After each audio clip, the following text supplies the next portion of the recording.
Let me give you a little bit of what it was like to be a Mormon, especially someone who's a convert like I was. The first thing that you notice as these Mormons, now I want to stress this.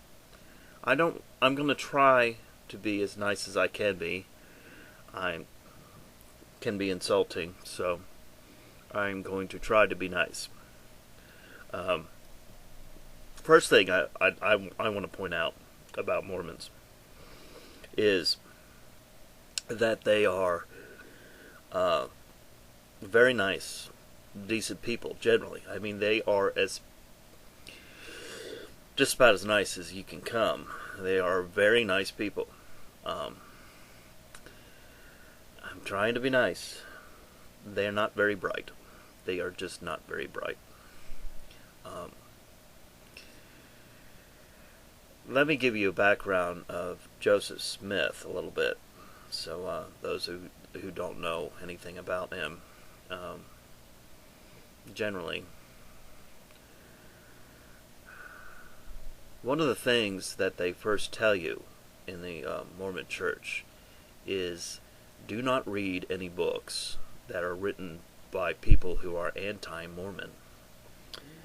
Well, that should be a huge red flag for anyone. Christians, it's unfortunate that it's so suppressed as I have been. If you look at some of my videos about, exposing the Bible for what falsehoods it has in it, you will see that I have hundreds of negative votes. Hundreds of thumbs down. I let it go in there so I can see what you Christians will do. You cannot stand the truth. You can't stand it. The truth shall set you free according to your own Bible. But you ignore it. You ignore it. Here I go ranting again. Anyway, Joseph Smith, I read a book about him. When I'm told, do not do something, I do it. Especially when it's something like read a book. I read a book. I've read a little bit more than just one book about Joseph Smith, but I've read the church literature as well. And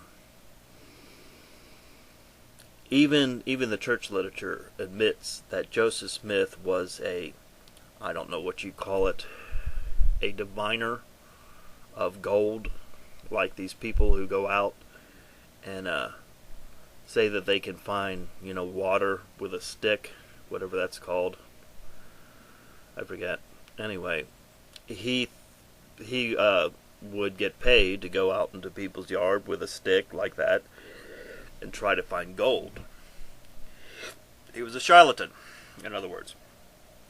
Even the Mormon Church admits to this, that he did this. What a surprise that he happened to find gold plates that had the Book of Mormon in it. Now, I've read the Book of Mormon. If possible, the Book of Mormon is actually more boring than the Bible. I've read the Bible, too. The Book of Mormon, anything that's of any significance as far as doctrine is concerned, it's a bunch of history.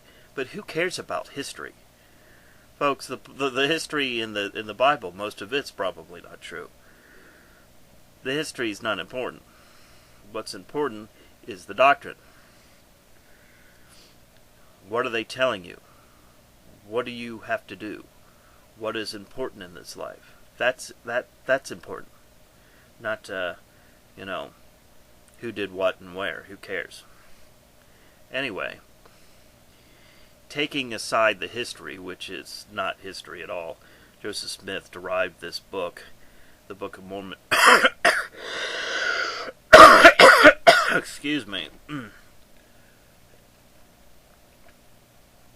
Joseph Smith derived this book, the Book of Mormon, from a novel that was circulating at the time about the Native Americans and how they were descended from the ancient Hebrews, which is what more or less the Book of Mormon says. Any of the doctrine that's in the Book of Mormon, if you read a verse, it is almost word for word from the Bible. All Joseph Smith did was sit back and reword a couple of verses out of the Bible and put a novel together and pretend that it was given to him by a angel, Moroni. Joseph Smith wasn't a very bright man. Not very bright. He actually thought that if he made this Book of Mormon, that people would buy it. Not only did they not buy it, they eventually killed him because of what he did. The only thing that is different in the Book of Mormon than the Bible that I found is that over and over and over again, Joseph Smith writes, a man should be the husband of but one wife. That's not in the Bible. A matter of fact, the Bible says that the bishop is to be the husband of one wife, which, if you use your critical thinking skills, tells you that if you are not a bishop, it suggests that you can be the husband of more than one wife. So, the only thing that I found different in the Book of Mormon was that Joseph Smith continuously talked, and I'm digressing. It really doesn't matter too much. Joseph Smith was a charlatan.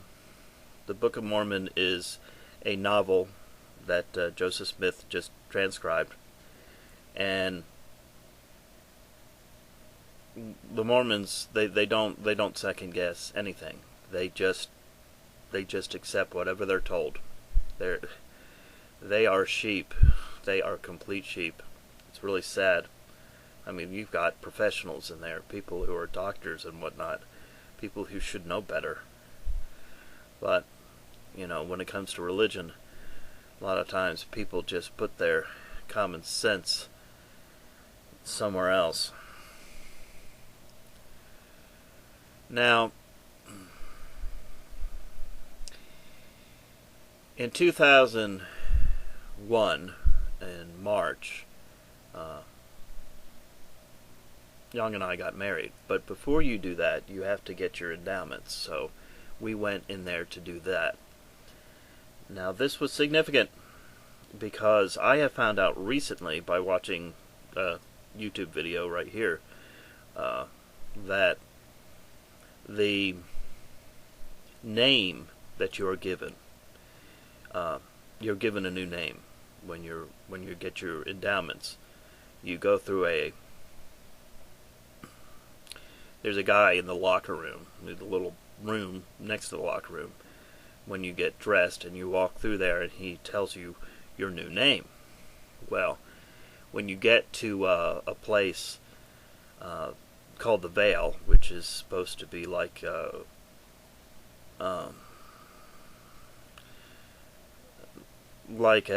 metaphor for going into heaven or dying, when you get to that place, you're supposed to do all these handshakes and then to somebody who's on the other side of the veil, and then they press their head against the veil and ask you what your name is. Well, I told them what my name is. I have found out recently that they give the same name to everybody for 3 months. Just keep out. I figured they gave the same name to everybody at least the same day, because I had been to the temple again with my brother-in-law, because he was about to go on his mission, and I was standing there, and we were getting the endowments for some of his dead family, which Mormons get baptized for the dead, which is in the Bible, by the way. Anyway, they get baptized, and endowments, etc. for the dead. Um,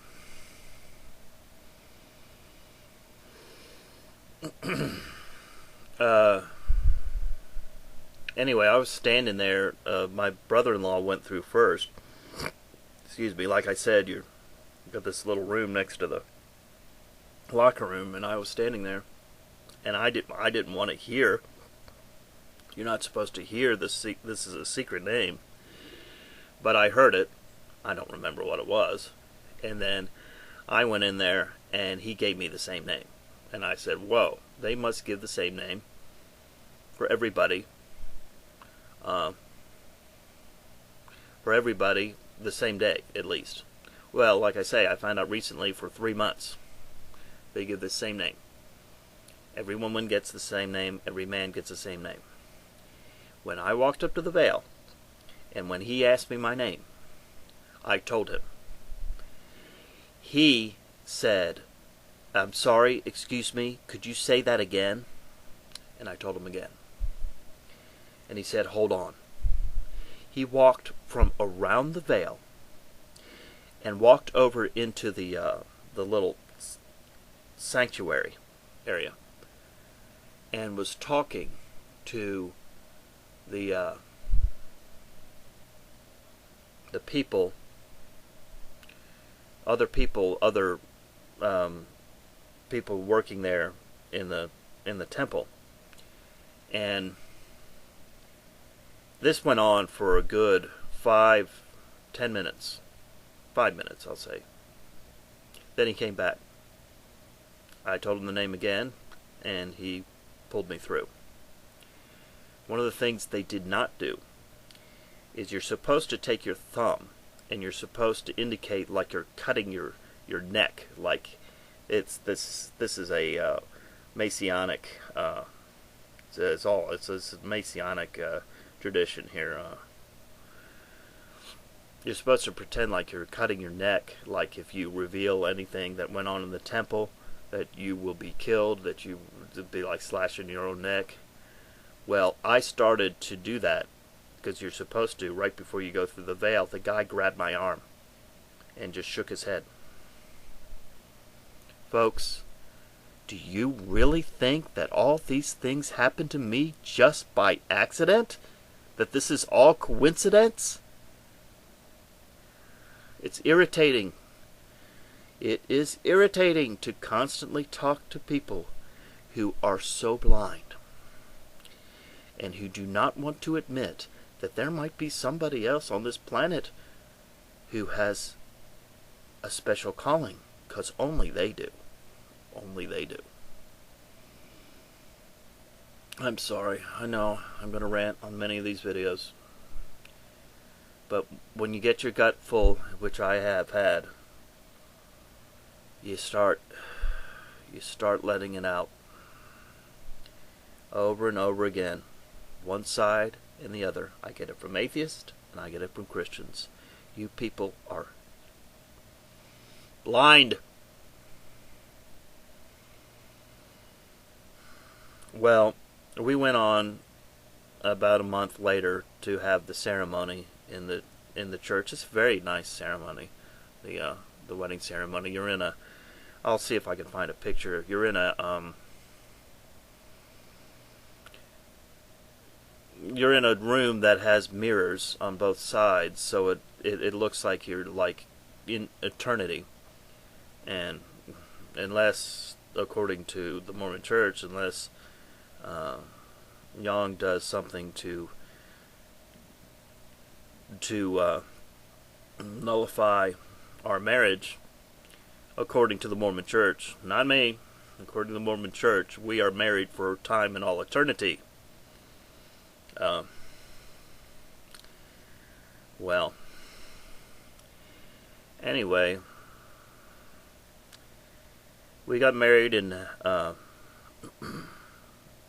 March 10th.